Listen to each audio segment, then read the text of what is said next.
Mr. Speaker, for Jamaica to realize this potential, the announcement of more national security policies and legislation is less important than the political will to implement them.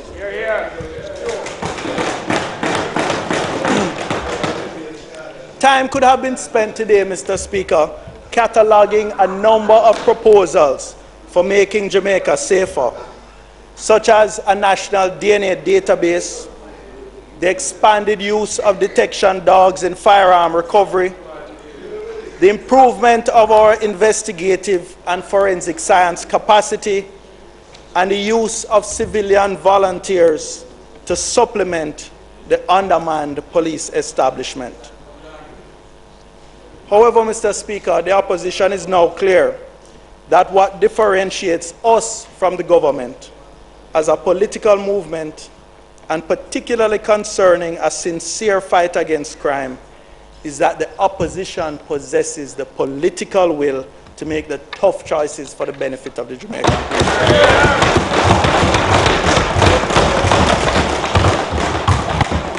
Mr. Speaker, we want a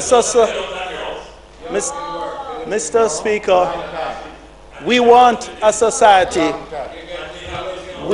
society governed by the rule of law, securing the rights and dignity of its citizens, and offering opportunities for growth and development. We want to live in the Jamaica in which our children go to and from school each day, confident of their safety and a future to live out their full human potential. Mr. Speaker, we want a Jamaica in which communities are able to express their differences and commonalities of any sort in a sober, tolerant, and engaging freedom. Achieving this vision, Mr. Speaker, requires a broad-based alliance of social partners who believe with us that enough is enough.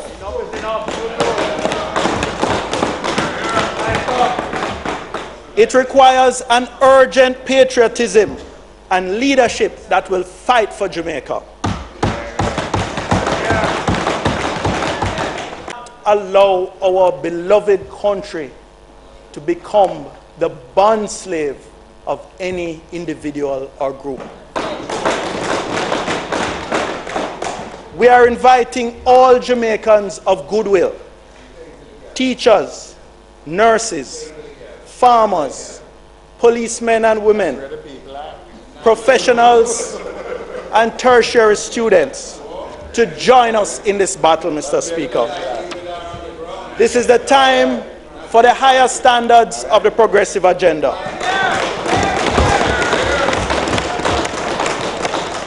Mr. Speaker, the People's National Party needs no president other than our Lady President.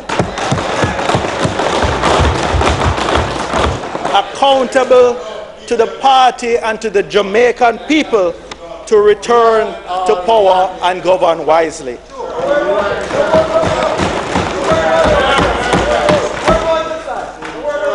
We will not guard the murderous shower posse or any other gang, yet speak hypocritically of cooperation with the USA about suppressing the gun and drug trade.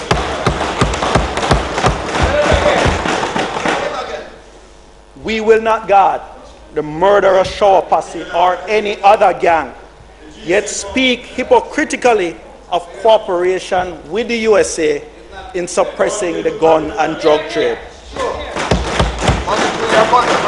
Mr. Speaker, we know that confronting the evil men of violence in the society will involve risk and require great courage. But we are inspired by the words of the great Jamaican poet, Claude McKay, who nearly a century ago, 4 parts in fact, penned these now most appropriate words in the poem titled, If We Must Die.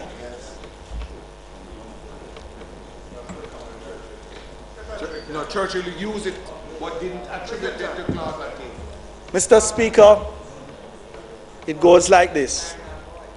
If we must die, let it not be like hogs, hunted and penned in an inglorious spot, while round us bark the mad and hungry dogs, making their mock at our accursed lot.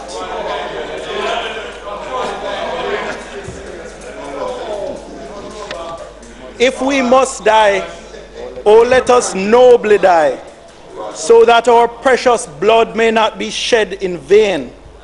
Then even the monsters we defy shall be constrained to honor us though dead. O kinsmen, we must meet the common foe. Though far outnumbered, let us show us brave. And for their 1,000 blows deal one death blow. What though before us lies the open grave? Like men, we'll face the murderous, cowardly pack, pressed to the wall, dying but fighting back. Thank you, Mr. Speaker.